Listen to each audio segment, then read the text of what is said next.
Edison Semakate bijuka imyaka nkaga neshatu umutabana Daniel Mpurira imyaka 15 hamwe n'umukwe wa Swajo Julius w'imyaka 35 bayone barga kutahira abanyabuzare babo mu rupati mugombora ya Kamagwa bagwira mizi kandi bakaferaho Ubude wakanga gonge kutanga mutabani we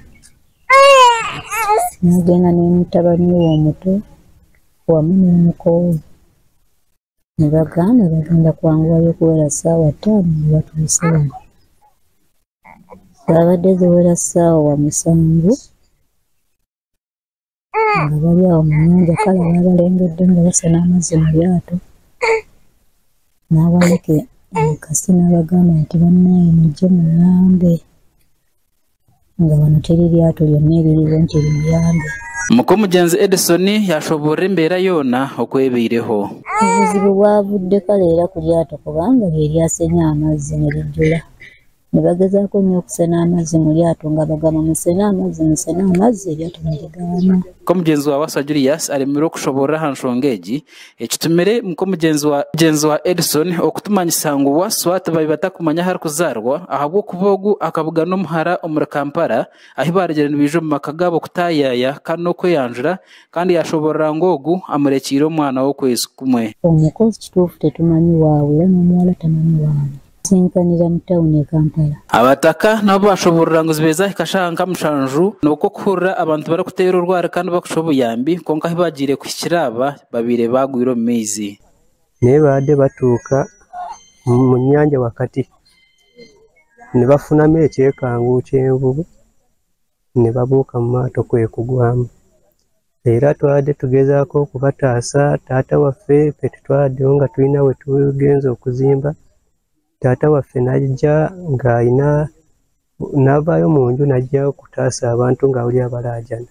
Abatuuze bagenda okudduukirira nga abantu bawedde abataka kandi bayongera batera government omuranga okurwika bayamba ahanjubu ezimazire hemisiri yabo kandi abashangwa na government ebahereze ebyo kujwara babari yahamizi. Twasengaho nga abantu walungi era ne tulima emmere yaffe ng'envubu tezitutawanya. Ne mu myaka gino envubu zaze nnyingi nnyo zitusuza bubi era n'abantu bonna basinga tebakyatambula kawungezo zisanga nga zeeriisizza enkuuli mu kkubo ziyimiriza n'amamotoka. Polisi yaffe ng'ekolaganya wamu n'abatuuze balwanya emizingirire okulaba nga bajjayo emirambo gino era we twogerera wano emirambo gino egy'abantu 3 okuli n'omwana omuto gijjiddwayo era nga tumukola nteekateeka gitwalibwe mu ddwaliro ibeere nga gikeberebwa kitwandiise postmortem. Tuvumirira abantu baffe abatambulira ku mazzi nga tebeegendereza kubanga kizuuliddwa nti bano tebabadde yadde na life jacket okulaba nti kibataasa singa wabeerawo accident ebeereze. So tunywera wamu n'abafamire abafiiriddwako abantu abe bano naye tusaba abantu baffe kubanga beegendereza amaato ge batambuliramu saako n'okuba nti nabo bennyini beegendereza nga batambulirako. Makuru aga gashakwa na Kamya Francis Kanarutaya abwa Sky TV ya Genshonga.